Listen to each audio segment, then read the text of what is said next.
বরিশাল বিশ্ববিদ্যালয়ের দৈনিক মজুরি ভিত্তিক কর্মচারী মতিউর রহমান মঙ্গলবার দুপুরে বিশ্ববিদ্যালয়ের অর্থ ও হিসাব দপ্তরের কর্মকর্তা মোহাম্মদ শহীদুল ইসলামকে লাঞ্ছিত করেন। তিনি দাবি করেন, পটুয়াখালী বিজ্ঞান ও প্রযুক্তি বিশ্ববিদ্যালয়ে চাকরির প্রলোভনে বিভিন্ন মানুষের কাছ থেকে ৩২ লাখ টাকা তুলে ওই কর্মকর্তাকে দিয়েছিলেন মতিউর। তবে চাকরি দিতে না পেরে ঘুষের টাকা ফেরতও দেননি। এ নিয়ে তাদের বাকবিতণ্ডা হয়।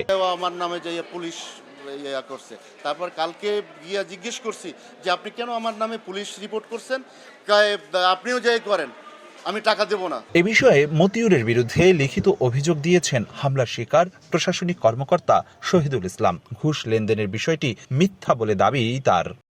আমি এটা কাজের জন্য ওর কাছে টাকা নিয়েছিলাম, ওর একটা লাভের অংশ আমি দিচ্ছি। পরে আমার টাকা ক্লিয়ার হয়ে গেছে আর ৩ বছর আগের কথা হয়ে বুঝছেন। কিন্তু হঠাৎ করে মনে করেন এই যে ১৬ তারিখের দিকে এসে আবার একটা ঝামেলা শুরু করছে। সে আমার কাছে কোনো টাকা পায় না ভাই, এটা সম্পূর্ণ মিথ্যা বানোয়াট ভাই। ঘটনার দিনই মতিউরকে ক্যাম্পাস ত্যাগের নির্দেশ দেওয়া হয়েছে জানিয়ে ঘটনা তদন্ত সাপেক্ষে ব্যবস্থা নেওয়া হবে বলছে বিশ্ববিদ্যালয় প্রশাসন। আমরা সকল পক্ষেরই সুষ্ঠু তদন্তের মাধ্যমে এটা আমরা বিচার প্রত্যাশা করি। অভিযোগ রয়েছে, চাকরি প্রলোভনে ঘুষ লেনদেনের পাশাপাশি সুদে টাকা লাগানো নিয়ে বিশ্ববিদ্যালয়ের আরও কয়েক কর্মকর্তা কর্মচারী জড়িয়েছেন নানা অপকর্মে।